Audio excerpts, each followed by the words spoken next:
حضور فرماتے ہیں جہاں چند بندے مل کر بیٹھو، محفل ہو، مجلس ہو، امام بارگاہ ہو، گھر ہو، مجلس کا ہے، مجلس کہتے ہیں جہاں آپ بیٹھے ہو، ایک بندہ، دو بندے، ایک سے زیادہ، دو بندے اکٹھے بیٹھیں گے مجلس بن جائے گی، تو ایک بھی بیٹھے اس کو بھی مجلس بولیں گے، یعنی جہاں پر بیٹھے ہو علی کو یاد رکھنا ہے۔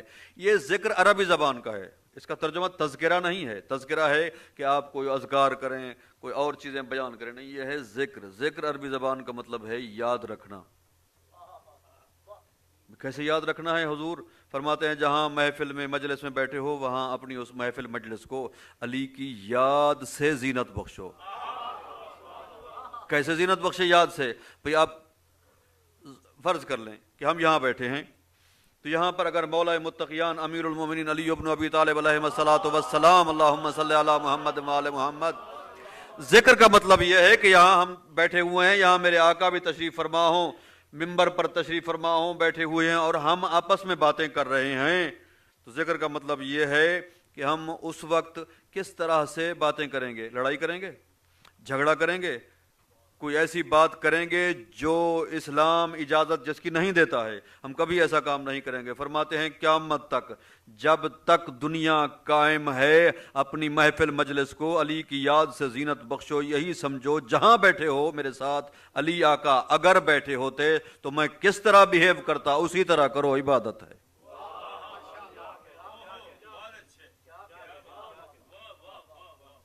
مسجد میں بیٹھے ہو تو یہاں پر ہمارا دو مومن، کوئی ایک بزرگوار غصہ کر جاتے ہیں، ناراض ہو جاتے ہیں، تو وہاں کیا ہے؟ بدلے میں بھی ناراض ہو جاؤں؟ نہیں، وہاں مجھے تو یاد کرنا ہے نا کہ بھئی وہ بھی علی کا محب ہے، میں بھی علی کا محب ہوں، اور رسول اللہ کا فرمان ہے اپنی اس محفل کو زینت بخشو علی کے ذکر سے۔ تو علی مجھے تو یاد ہے، اگر وہ کچھ دیر کے لیے اس طرف توجہ نہیں کر پا رہا ہے، مجھے تو یاد ہے نا، تو مجھے رعایت کرنی چاہیے، میں تو اپنی عبادت مکمل کروں، یا میں بھی بس پٹڑی سے اتر جاؤں؟ بھئی نارمل حالات میں ایمان کا پتہ نہیں چلتا کہ ہم محب آل محمد ہیں، ہم جناب ہمارے جو طینت ہے، فطرت ہے، ہمیں اس مٹ کے لیے اس طرف توجہ نہیں کر پا رہا ہے، مجھے تو یاد ہے نا، تو مجھے رعایت کرنی چاہیے، میں تو اپنی عبادت مکمل کروں، یا میں بھی بس پٹڑی سے اتر جاؤں؟ بھئی نارمل حالات میں ایمان کا پتہ نہیں چلتا کہ ہم محب آل محمد ہیں، ہم جناب ہمارے جو طینت ہے، فطرت ہے، ہمیں اس مٹی سے بنایا گیا ہے جو وہاں سے بچی ہے۔ آپس میں اخلاق ہم بہت دکھا رہے ہیں، اچھا بیہیو کر رہے ہیں، بڑے ہنس مکھ بن کے ہم پیش ہو رہے ہیں، بڑے مسکراتے ہوئے ہم مل رہے ہیں، کیا یہ ہمارے حقیقت یہی ہے یا ابھی ظاہر نظر آ رہا ہے؟ تو حقیقت کب نظر آتی ہے؟ معصوم فرماتے ہیں کسی کے دل میں اپنی عزت دیکھنی ہو جو غصہ دلاؤ، غصے میں سچ نکلے گا۔ مولوی صاحب یہاں بڑا مومن بن کے اگر تبلیغ تقریر کر رہا ہے، فرمان سنا رہا ہے، فضائل سنا رہا ہے، اور یہاں سے بزرگوارے کھڑے ہوتے ہیں، وہ کچھ ایسا بول دیتے ہیں جو مولوی صاحب کے مزاج کو اچھا نہیں لگتا ہے، وہاں پر کیا ہوگا؟ وہاں امتحان ہے۔ اس وقت بندہ کہتا ہے جی میں ڈاکٹر ہوں، میں انجینئر ہوں، میں فلاں ڈگری رکھتا ہوں، میں فلاں ڈگری کیسے لی ہے؟ گھر بیٹھے بیٹھے؟ نہیں بھائی، گئے ہو، پڑھے ہو، امتحان پاس کیا ہے، امتحان دیا ہے، سند لے کے آئے ہو، اب کہتے ہو میں ڈاکٹر ہوں، میں انجینئر ہوں، میں ریل اسٹیٹ کا ایجنٹ ہوں، میں فلاں ہوں، میں فلاں ہوں، میں فلاں ہوں۔ بھیا آپ مومن ہو، کوئی امتحان دیا ہے؟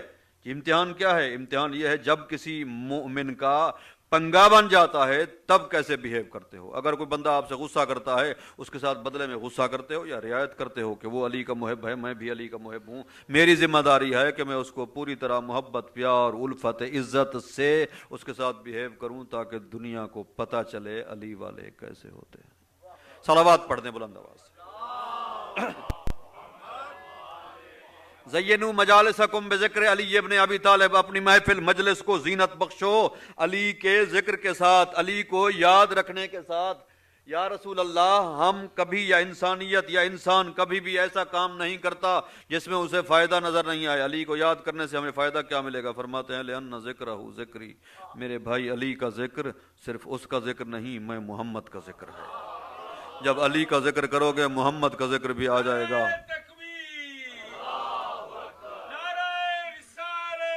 یا رسول اللہ، یا علی علیہ اللہم صلی اللہ علیہ۔ میرے بھائی علی کا ذکر محمد کا ذکر ہے، اور وہ ذکری ذکر اللہ، اور میں محمد کا ذکر میرے اللہ کا ذکر ہے. جب صرف علی کو یاد رکھو گے، یاد رکھنا تمہیں میں بھی یاد رہوں گا، تمہیں میرا اللہ بھی یاد رہے گا.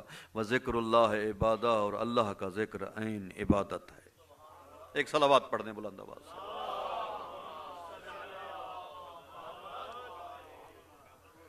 یا علی انت مثل الکعبہ،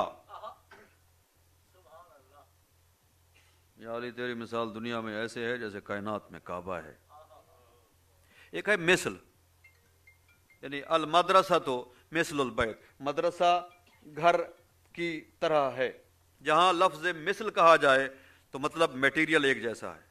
مدرسہ بلڈنگ ہوتی ہے، اینٹیں ہیں، سیمنٹ ہے، دروازے ہیں، کھڑکیاں ہیں، سب کچھ ہے. مدرسہ مثل البیت گھر کی طرح، گھر میں اینٹیں ہیں، سیمنٹ ہے، میٹیریل سیم ہوتا ہے. وہاں کہتے ہیں المدرسہ تو مثل البیت. یہاں حضور مثل نہیں کہہ رہے، فرماتے ہیں یا علی انت مثل الکعبہ. مثل وہاں کہا جاتا ہے جہاں ذات ایک جیسی نہیں، صفات ایک جیسے ہوں. یا علی انت مثل الکعبہ. مثل الکعبہ کا کیا مطلب ہے؟ کعبہ کیا ہے؟ کعبہ وہ ہے جس کی طرف 5 ٹائم کائنات کی گردن جھکتی ہے، اور علی ہے مثل الکعبہ. صفات میں ایک جیسا ہے. کعبہ وہ ہے جس کی طرف 5 ٹائم گردنیں جھکتی ہیں. یعنی کعبہ سے اگر منہ پھر جائے تو نماز نہیں رہتی. علی وہ ہے جس سے دل پھر جائے ایمان نہیں رہتا. سبحان اللہ.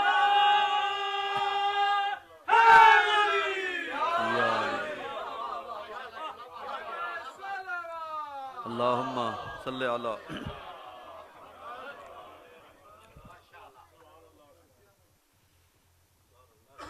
ان الکعبۃ تزار ولا تزور. کعبہ وہ ہے جس کی لوگ زیارت کرتے ہیں، وہ کسی کی زیارت نہیں کرتا. علی وہ ہے جس کی ہر کوئی زیارت کرتا ہے، علی کسی کی زیارت نہیں کرتا.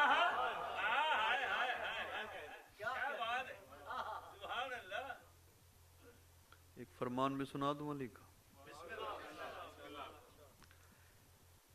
فرمان سے پہلے تقوی.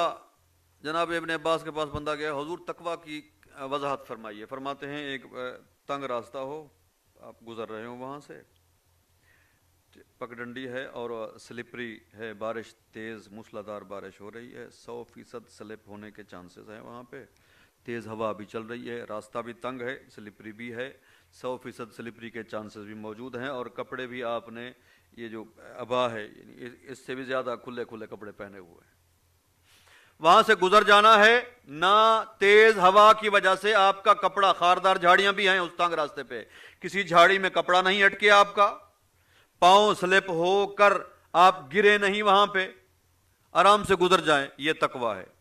100% سلپ بھی ہونا ہے، راستہ بھی تنگ ہے، خاردار جھاڑیاں بھی ہیں، تیز ہوا بھی ہے، کپڑا بھی بہت کھلا کھلا پہنا ہوا ہے. تو یہ کیسے ہو سکتا ہے؟ وہ بندہ بھاگ کے آیا، یا علی میں ابن عباس کی خدمت میں گیا ہوں، تقویٰ کی انہوں نے اس طرح سے وضاحت فرمائی ہے. یہ تقویٰ ہے. فرماتے ہاں یہ تقویٰ ہے، لیکن یہ آپ کا نہیں ہے، علی کا تقویٰ ہے. کہ اتنی تنگ رستے سے علی گزرے گا، کھلے کپڑے بھی پہنے ہوں گے، تیز ہوا بھی ہوگی، نہ پاؤں پھسلے گا، نہ کپڑا کسی طرح جھاڑی سے خار سے اٹکے گا. تو مولا ہمارا تقویٰ کیا ہے؟ فرماتے ہیں آپ نے بھی گزرنا ادھر سے ہی ہے، گرنا بھی ہے، گر جانا، وہاں پر پڑے نہیں رہنا، یہ تیرا تقویٰ ہے. یعنی پاؤں سلپ ہو، وہاں پر گر جاؤ تو اٹھو، یہ آپ کا تقویٰ ہے. نہیں گرو، یہ علی کا تقویٰ ہے. خاردار جھاڑی میں یا اس خاروں میں آپ کا کپڑا نہ اٹکے، یہ علی کا کپڑا نہیں اٹکے گا. آپ کا کپڑا اٹکے گا، کپڑا چھڑاؤ اور آگے جاؤ، آپ کا یہ تقویٰ ہے. اس کا نتیجہ کیا نکلے گا؟ نتیجہ یہ نکلے گا کہ پٹڑی سے اتر جانا بری بات ہے، اتنی بری نہیں، زیادہ بری بات ہے اترے رہنا. تقویٰ سے ہٹ جانا کچھ دیر کے لیے اتنا بری بات نہیں، واپس پلٹ آنا ایمان کی علامت ہے. صلوات پڑھ دیں بلند آواز. میرا جو ٹائم بتایا گیا تھا 9:30 سے 10:30 وہ تو ہو گئے ہیں. ادھر ہی مصائب پڑھ کے چھٹی کرے مولوی صاحب، یا آگے جائے تھوڑا سا. بتا رہے تھے بچوں کو چھٹیاں ہیں، بڑوں کو بھی چھٹیاں ہیں. ایک صلوات پڑھ دیں. ٹھیک ٹھیک. فرماتے ہیں اوحى اللہ تبارک و تعالی لموسیٰ ابن عمران وقال یا موسیٰ احفظ وصیتی لک باربعۃ اشیاء. اللہ نے وحی فرمائی حضرت موسیٰ پر، کائنات کے امیر فرما رہے ہیں اور فرماتے ہیں یا موسیٰ میری 4 باتیں ہیں انہیں حفظ کر لیجئے. وہ 4 باتیں سناؤں گا. کافی عرصے بعد یہ حدیث آپ کی خدمت میں پیش کر رہا ہوں. میں پڑھے ہوئے مجھے بہت عرصہ ہو گیا ہے. کون کون سے؟ اولھا ما دمت لا تری ذنوبک تغفر لا تشتغل بعیوب غیرک. موسیٰ جب تک اپنی آنکھوں سے نہ دیکھ لو میں نے تمہارے گناہ معاف کر دیے ہیں، دوسروں کے عیوب میں مشغول نہ ہونا. وہ نکلے تھے زمانے کے عیب ڈھونڈنے کو، گریباں پہ نظر پڑی تو سب ہی بے عیب لگے. دوسرا ما دمتا لا تری الشیطان میتا فلا تأمن مکرہ. موسیٰ جب تک اپنی آنکھوں کے سامنے شیطان کو مرا ہوا نہ دیکھ لو اپنے آپ کو اس کے مکر و فریب سے امان میں نہیں سمجھنا. ما دمت لا تری کنوزی قد نفدت لا تغتم بسبب رزقک. جب تک یہ نہ دیکھ لو کہ میں خدا کے خزانے ختم ہو گئے ہیں اپنی روٹی واسطے پریشان نہ ہونا. موسیٰ جی مالک، دریا میں عصا مارا، شگاف پڑا ہے، نیچے پتھر، پھر مارو، عصا مارا، 2 ٹکڑے ہوئے، اس کے اندر ایک کیڑا ہے چھوٹا سا، ساتھ ہی چھوٹا سا گرین پتا اگا ہوا ہے، آدھا کھایا ہوا ہے. موسیٰ پانی کی تہ کے اندر موجود پتھر کے اندر اس کیڑے کو رزق دیتا ہوں، جو باہر صحیح سلامت چل پھر رہے ہیں انہیں نہیں دوں گا. تیزی سے چھوٹا سا واقعہ ہے، کوشش کروں گا تیز تاکہ آپ کا زیادہ ٹائم اس پہ صرف نہ ہو. حضرت موسیٰ ہی کے زمانے میں 2 میاں بیوی تھے جن کے گھر میں 1 دن کا کھانا ہوتا تو 1 دن کا نہیں. دونوں میاں بیوی چل کے حضرت موسیٰ کی خدمت میں پہنچ گئے ہیں. آ کے عرض کرتے ہیں کہ اللہ کا نبی، ہمارے گھر میں 1 دن کھانا ہوتا ہے اور 1 دن نہیں ہوتا ہے، اور ہمیشہ سے ایسا ہے، کبھی ہم نے تسلسل یا تواتر کے ساتھ 2 دن کھانا اکٹھا نہیں کھایا. 1 دن کھاتے ہیں اگلے دن ہوتا ہی نہیں ہے. اور یہ خدا سے پوچھ لے یہ کیا طریقہ ہے کہ ہمیں 1 دن کھانا ملتا ہے 1 دن نہیں ملتا ہے. حضرت موسیٰ کلیم اللہ تھے، خدا بندہ تیرے بندے ہیں، پوچھنے آئے ہیں، ہم 1 دن کھانا کھاتے ہیں، گھبرا تو نہیں گئے؟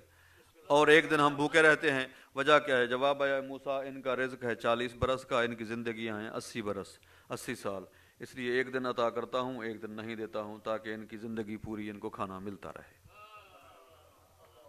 اب میاں بیوی تھے، گھر میں آئے، واپس بیٹھ گئے، میٹنگ کی، سوچ بچار. کبھی کبھی اچھی میٹنگ بھی ہو جاتی ہے میاں بیوی کا، نتیجہ اچھا نکل سکتا ہے. دونوں میاں بیوی نے طے کیا، صبح آ گئے حضرت موسیٰ کی خدمت میں. اللہ کے کلیم، ہمارا رزق خدا نے فرمایا ہے نا 40 برس کا، زندگی 80 برس کی، 1 دن ہم کھاتے ہیں 1 دن نہیں، یہ ہمیں اچھا نہیں لگ رہا. ہماری درخواست ہے اللہ کی خدمت میں پیش کرو اللہ کی بارگاہ میں کہ اے اللہ ہمیں اپنا یہ 40 سال کا رزق اکٹھا دے دے، ہم خود پورا کر لیں گے، مینج کر لیں گے. یہ مذاق لگتا ہے، ہمیں 1 دن ہمارے پاس ہے 1 دن نہیں ہے. اور خدا نے بھی بات مان لی، رزق عطا ہو گیا.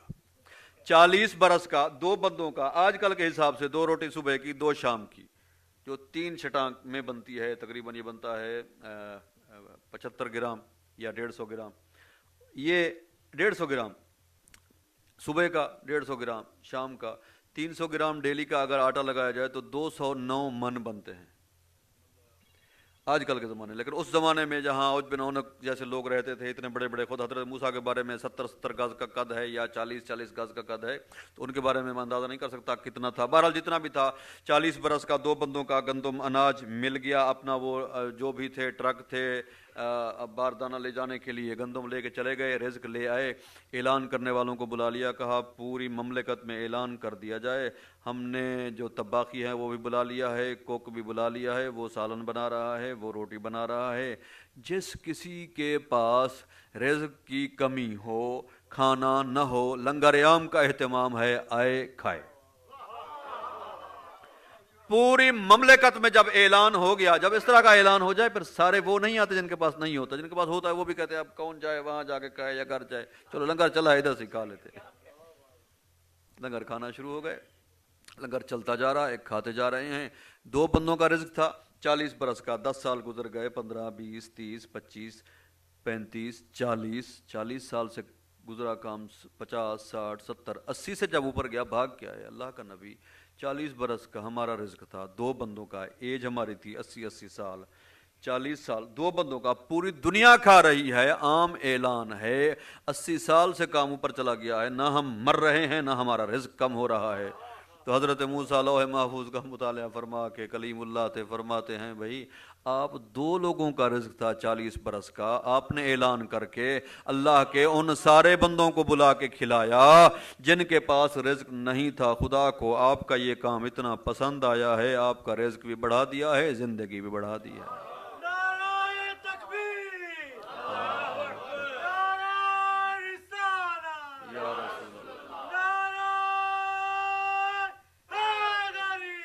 یا علی علیہ اللہم صلی علی محمد وعلی محمد۔ پہلا ما دمت لا ترى ذنوبک تغفر لا تشتغل بعیوب غیرک، جب تک اپنی آنکھوں سے یہ نہ دیکھ لو میں نے تمہارے گناہ معاف کر دیے ہیں، دوسروں کی ٹو مت لگانا۔ وہ ایک بزرگوار مجھے ملے، کہتے ہیں مولانا صاحب میری عادت ہے، وہ بندے بات کریں میں ذرا کان لگا کے سنتا ہوں، بھی اگر سنانے کی بات ہوتی وہ بیچارے سائڈ پہ جا کے بات کرتے ہیں۔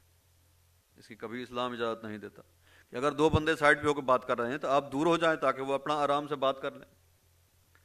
ایک ہے تجسس، ایک ہے تحسس۔ تجسس کی کبھی اجازت نہیں ہے، تحسس ہے احساس کرنا کہ اگر کسی کو پریشانی ہے تو اس کے ساتھ اکیلے میں جا کے آپ پوچھ سکتے ہیں بھائی صاحب آپ کو پرابلم ہے، کوئی پریشانی ہے، میں آپ کی کیا خدمت کر سکتا ہوں؟ آپ بھی جعفری ہیں، علوی ہیں، حسینی ہیں، میں بھی ماتمی ہوں، حسینی ہوں، علوی ہوں، کوئی مشکل پرابلم ہے تو میں آپ کی حل کر سکتا ہوں۔ تجسس کی اجازت نہیں ہے کہ اگر دو بندے کان میں بات کر رہے ہیں تو میں کان دوں کہ نہیں بھائی کہہ کیا رہے ہیں۔ دوسری بات، جب تک شیطان کو اپنے سامنے مرا ہوا نہ دیکھ لو اپنے آپ کو امان میں نہ سمجھنا۔ تیسری بات، جب تک یہ نہ دیکھ لو میرے خزانے ختم ہو گئے ہیں رزق کے لیے پریشان نہ ہونا۔ چوتھی اور آخری بات، ما دمتا لا ترى زوال ملکی فلا ترجو احدا غیری۔ موسیٰ جب تک اپنی آنکھوں سے نہ دیکھ لو نا کہ مجھ خدا کے ملک کو زوال آ گیا ہے، میرے غیر کے سامنے ہاتھ مت پھیلانا۔ نجف کے بازار ہویش میں 70 سال کا ضعیف ہے، علی کا محب ہے، غیور ہے، گندم کے 2 تھیلے بڑے بڑے پیٹھ پہ اٹھا کے جا رہا ہے، مزدوری کر رہا ہے، کسی کے سامنے ہاتھ نہیں پھیلا رہا۔ علی کا محب، سن کتنا ہے؟ 70 ایئر، 70 برس جا رہا ہے، آہستہ آہستہ کراہتا بھی جا رہا ہے، کہتا بھی جا رہا میری کمر ٹوٹ گئی، میری کمر ٹوٹ گئی۔ یا نجف کے بازار ہویش میں بازار کے اندر ایک گھر میں کسی مستور نے اپنا کپڑے دھوئے ہیں، اٹھائے ہیں، ایک بغل میں بچہ ایک میں کپڑے، گھر کی چھت پہ گئی ہے کپڑے خشک ہونے کے لیے ڈال کے آ جاؤں۔ جب وہاں پہنچی ہے نا، کپڑا ڈالتے دوران بچہ بغل سے پھسلا ہے، زمین کی طرف گرا ہے۔ اب بچہ گرنے والا تھا، ماں کی چیخ نکل گئی، او میرا بچہ۔ اس بابے نے دیکھا ہے نا 70 سال علی کے محب نے بچے کو آتے کہتا ہے اے بچے ہوا میں رک جا۔ ایج کتنا ہے؟ 70 سال۔ کرتا کیا ہے؟ مزدور ہے۔ کون؟ علی کا محب غیور، مزدوری کر رہا ہے، کسی کے سامنے ہاتھ نہیں پھیلاتا۔ اے بچے فضا میں رک جا۔ بچہ ہوا میں معلق ہو گیا، رک گیا ہے۔ بزرگوار نے وہ گندم کے تھیلے زمین پہ رکھے ہیں، قریب آیا، کہتا آرام آرام سے میرے ہاتھ پہ آ جاؤ۔ آہستہ آہستہ بچہ ہاتھ پہ آیا، اٹھایا اس کی ماں کو، سارا بازار جمع ہو گیا۔ انت خضر نبی اللہ، کیا تم خضر اللہ کے نبی ہو؟ کہتا ہے نہیں۔ موسیٰ ہو، عیسیٰ ہو، ادریس ہو، جرجیس ہو، یحییٰ ہو، زکریا ہو، یعقوب ہو، ایوب ہو، یوسف ہو، یونس ہو؟ کہتا نہیں بھائی، جبرائیل ہو، میکائیل ہو، دردائیل ہو، یا اپنے وقت کے عزازیل ہو؟ کہتا نہیں، نہ نبی ہوں نہ فرشتہ ہوں۔ ہو کون؟ کہتا ہے ہم مال بردار کلی ہوں، آپ لوگوں کا مال اٹھا کے گھروں تک پہنچاتا ہوں، جو اجرت عطا کرتے ہو بچوں کا پیٹ پالتا ہوں، حلال کھانے والا مومن ہوں، علی کا محب ہوں۔ کہتے کمال ہے بھئی، ہم بھی اللہ کے بندے ہیں، نماز روزہ تو ہم بھی کرتے ہیں، عبادت گزار بھی ہیں، شاید کچھ مومن بھی ہیں۔ ارے ہم اگر روکتے تو پہنچنے سے پہلے بچہ زمین پہ گر کر مر چکا ہوتا۔ تو نے روکا ہے، فضا میں رک گیا ہے، تو نے بولا ہے آہستہ سے تیرے ہاتھوں پہ آیا ہے، اٹھا کے اس کی اماں کو دے دیا ہے، یہ کیسے کر دیا؟ کہتا نہیں یہ کوئی اتنی بڑی بات تو میں نے نہیں کی۔ تیرے نزدیک بڑی بات بھی نہیں ہے؟ کہتے ہاں نہیں ہے بڑی بات۔ وہ کیسے؟ جو جواب دیا ہے سنیں گے۔ کہتا ہے 70 سال کے عرصے میں خدا نے مجھے جو فرمایا میں عمل کرتا آیا ہوں۔ خدا نے فرمایا نماز پڑھو، پڑھتا آیا ہوں۔ خدا نے فرمایا روزہ رکھو، میں نے رکھ دیا۔ خدا نے فرمایا پاکیزہ گھرانے کی پاک مودت دل میں رکھو، میں نے جی بھر کے رکھی ہوئی ہے۔ میں اس گھرانے کا مودت کرنے والا ہوں، محبت کرنے والا ہوں، نماز خدا نے فرمایا پڑھ رہا ہوں، روزہ رکھ رہا ہوں، داڑھی رکھی ہوئی ہے، نماز پڑھتا ہوں، سارے نیک اعمال کرتا ہوں، جھوٹ نہیں بولتا، غیبت نہیں کرتا، کسی کو لڑاتا نہیں، صلح و آشتی پر کام کرتا ہوں، مومنین کو عزت دیتا ہوں، والدین کا احترام کیا ہے، چھوٹوں سے شفقت کرتا ہوں، سارے اچھے کام۔ 70 برس خدا کی میں نے ہر بات مان لی ہے، آج اگر خدا نے میری ایک چھوٹی سی بات مان لی ہے تو اتنا پریشان کیوں ہوتے ہو؟ ایک صلوات پڑھ دیں۔